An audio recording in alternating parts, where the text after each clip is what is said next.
Good morning, all of you. Welcome to class. BA first year girls. देखिए, हम लोग चर्चा कर रहे थे रूस की 1917 की बोल्शेविक क्रांति.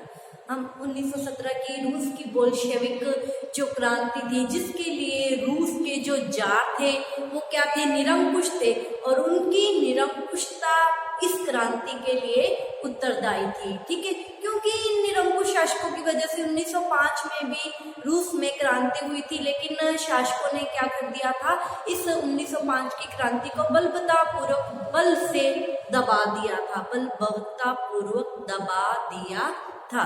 ठीक है, लेकिन अब शासकों के अत्याचार ज्यादा बढ़ गए, जनता का शोषण ज्यादा होने लग गया, तो जनता ने 1917 में फिर क्रांति कर दी, जिसका नेतृत्व हमने पढ़ा था कि लेनिन ने 1917 की रूस की क्रांति का नेतृत्व किया था, और ये क्रांति क्या हो गई थी, सफल हुई थी. ठीक है, और आज हम लोग ये जो क्रांति हुई थी, कल हम लोगों ने इसके कारणों के बारे में चर्चा की, तो आज हम इस क्रांति के क्या परिणाम निकले आगे, तो उन परिणामों के बारे में चर्चा करेंगे. ठीक है, तो देखिए 1917 की रूस की बोल्शेविक क्रांति के परिणाम. देखिए, पहला जो परिणाम निकला वो था साम्यवादी शासन की स्थापना. ठीक है, तो देखिए इतने लंबे समय से रूस में जो निरंकुश शासकों का जो दौर चलता आ रहा था, अब वो निरंकुश शासन क्या हो गए, समाप्त हो गए, खत्म हो गए. कल हमने पढ़ा था शासक क्या हो गए, सत्ता छोड़कर भाग गए थे और सत्ता पर बोल्शेविकों का अधिकार हो गया था.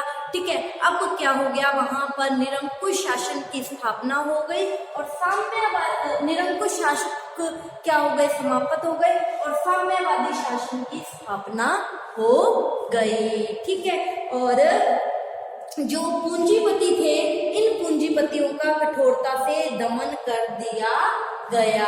ठीक है, और इस क्रांति से पहले हम लोगों ने पढ़ा था, एक पूंजीपति वर्ग था, एक पूंजीविहीन वर्ग था. विहीन मतलब जिसके पास पूंजी नहीं थी, और एक पूंजीपति जिनके पास बहुत ज्यादा पैसा था.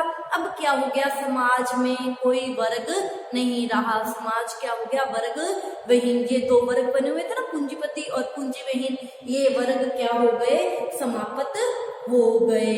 ठीक है, अब क्या हो गया, समाज में समानता आ गई. ठीक है, सामाजिक क्षेत्र है, चाहे वो राजनीतिक क्षेत्र है, चाहे वो आर्थिक क्षेत्र है, उससे क्या आगे समाज में समानता आ गई. साम्यवादी शासन व्यवस्था की स्थापना हो गई. वो जो दो वर्ग थे, उनमें जो खाई थी, गैप था, वो क्या हो गया, खत्म हो गया. ठीक है, पूंजीपतियों का कठोरता से दमन कर दिया गया.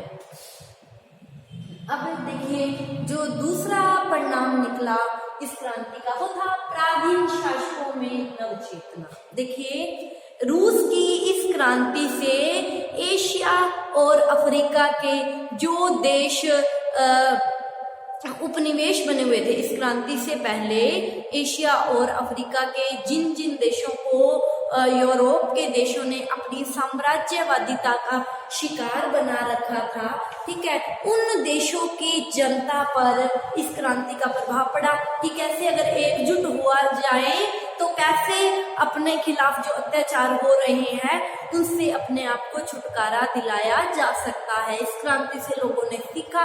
अतः यूरोप के जिन लोगों ने एशिया अफ्रीका के गरीब देशों को अपनी साम्राज्यवादिता का शिकार बना रखा था, अब उन देशों में क्या आने लग गई, राष्ट्रीयता की भावना आने लग गई. ठीक है, और वो भी इस रूस की क्रांति से प्रभावित होकर उन्होंने भी मतलब अपने देश में राष्ट्रीय आंदोलनों को तेज कर दिया. किस लिए, स्वतंत्र होने के लिए. ठीक है, इस कड़ी में भारत भी शामिल है. ठीक है, तो जो भारत का ये जो राष्ट्रीय आंदोलन था, इसको रूस की इस क्रांति से काफी प्रेरणा मिली थी. ठीक है, तीसरा जो परिणाम निकला वो था यूरोप में साम्यवाद का प्रचार प्रसार. देखिए, इस क्रांति के द्वारा क्या हुआ था, रूस में साम्यवाद आ गया था. ठीक है। और इस साम्यवाद, जो रूस में साम्यवाद आया, अब रूस के साम्यवाद का प्रचार प्रसार यूरोप के या विश्व के अन्य देशों में भी होने लग गया, ठीक है, जिससे पूर्वी यूरोप के अन्य अनेक देशों में साम्यवादी शासन व्यवस्था का सूत्रपात हुआ, वहां भी साम्यवादी शासन की स्थापना हो गई, ठीक है। और यही साम्यवाद, रूस में ये जो साम्यवाद आया था, इसका प्रभाव इटली और जर्मनी में भी देखने को मिला। वहां भी साम्यवाद के प्रचार की लहर थोड़ी तेज होने लग गई, जिसके परिणाम स्वरूप इटली और जर्मनी में फासीवाद और नाजीवाद आया, ठीक है, साम्यवाद का प्रचार प्रसार। अब देखिए अगला जो परिणाम निकला वो था नए समाज का उदय, ठीक है। नए समाज के उदय से मतलब है कि इस क्रांति के परिणाम स्वरूप रूस की जो सामाजिक जीवन था उसमें आश्चर्यजनक परिवर्तन आया।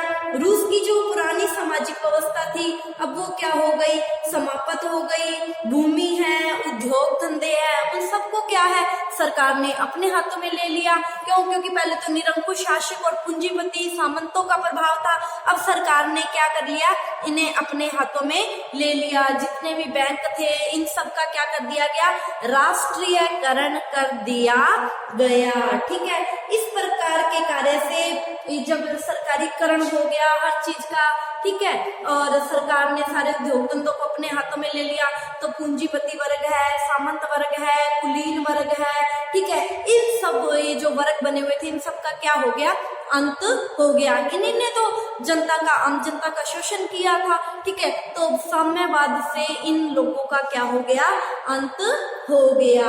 और रूस में पूंजीपति व्यवस्था, सामंती व्यवस्था, कुलीन व्यवस्था, सबका क्या हो गया, अंत हो गया और एक नया समाज आ गया जिसमें कोई ऊंच नीच नहीं था, सब समाज के सभी लोग क्या थे, समान थे, ठीक है। आगे देखिए शिक्षा का विकास। देखो रूस के जो निरंकुश शासक थे उन्होंने अपने यहाँ शिक्षा का विकास नहीं होने दिया, ना ही सामंतों ने होने दिया। क्यों? क्योंकि उनको पता था अगर जनता शिक्षित हो गई तो उनमें जागृति आ जाएगी, वो अपने अधिकारों और कर्तव्यों की मांग करेगी। अतः निरंकुश शासकों ने अपने यहाँ शिक्षा का प्रचार प्रसार नहीं होने दिया।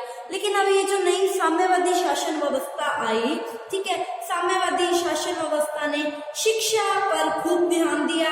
सरकार ने क्या किया, शिक्षा का जो कार्य था, मतलब सब रूस की जनता को शिक्षित करना, ये कार्य सरकार ने अपने हाथों में ले लिया।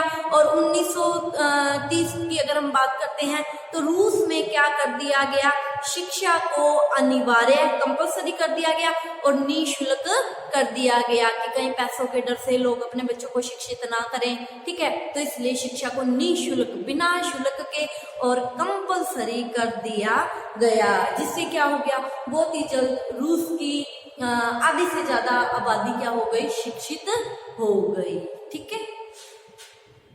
आगे देखिए धर्म पर प्रभाव, ठीक है। धर्म पर प्रभाव से तात्पर्य है कि देखिए साम्यवादी जो व्यवस्था आई थी इसका जो धर्म था, साम्यवाद जो था उसका धर्म में कोई स्थान नहीं था, ठीक है। साम्यवादी क्या कहते थे कि हर व्यक्ति को अपना धर्म मानने की स्वतंत्रता है, हम एक शासन व्यवस्था, उच्च शासन व्यवस्था बनाना चाहते हैं जिसमें प्रजा का हर बंदा क्या हो, सुखी हो। साम्यवाद की धर्म में कोई रुचि नहीं थी, ठीक है। तो ये जो चर्च थे, ठीक है, चर्चों की संख्या क्या कर दी गई, कम कर दी गई। चर्च की जितनी संपत्ति थी वो क्या कर ली गई, जब्त कर दी गई। सरकार ने उसे अपने अधिकार में ले लिया और हर व्यक्ति को अपना धर्म मानने की स्वतंत्रता दे दी गई, ठीक है। पहले तो क्या था कि चर्च और पोप और पादरियों का प्रभाव था, अब वो क्या हो गया, खत्म हो गया। अब देखिए आगे जो परिणाम निकला, रूस का औद्योगिक विकास। देखिए इस क्रांति के बाद रूस में जो औद्योगिक विकास की जो लहर थी वो क्या हो गई, और ज्यादा तेज हो गई। रूस का और ज्यादा औद्योगिक विकास हुआ। अब क्या हो गया, साम्यवादी व्यवस्था द्वारा जितने भी कारखाने थे उनका राष्ट्रीयकरण कर दिया गया। जो जमीन थी वो किसानों में बांट दी गई, ठीक है। तो इससे क्या हो गया, रूस में जो लेनिन थे, रूस इस बोल्शेविक क्रांति के जो नेता थे लेनिन ने एक नई आर्थिक नीति बनाई, और लेनिन की जो नई आर्थिक नीति थी इससे सफलता भी मिली, और इससे जो पूंजीपति थे उनका प्रभाव क्या हो गया, कम हो गया। अब रूस क्या हो गया था, एक आत्मनिर्भर देश बन गया। ठीक है, आगे है श्रमिकों के जीवन स्तर में वृद्धि। देखिए, रूस की जो क्रांति थी ज्यादातर तो किसान और श्रमिकों के द्वारा ही की गई थी। क्योंकि उनका खूब शोषण हो रहा था, और उन्होंने इस शोषण और अत्याचारों से तंग आकर ही इस क्रांति को किया था। और इस क्रांति के पश्चात क्या हो गया था, साम्यवाद की स्थापना हो गई थी, पूंजी वर्ग क्या हो गया था, खत्म हो गया था, और ये जो पूंजीपति वर्ग था यही तो इन श्रमिकों का शोषण कर रहा था।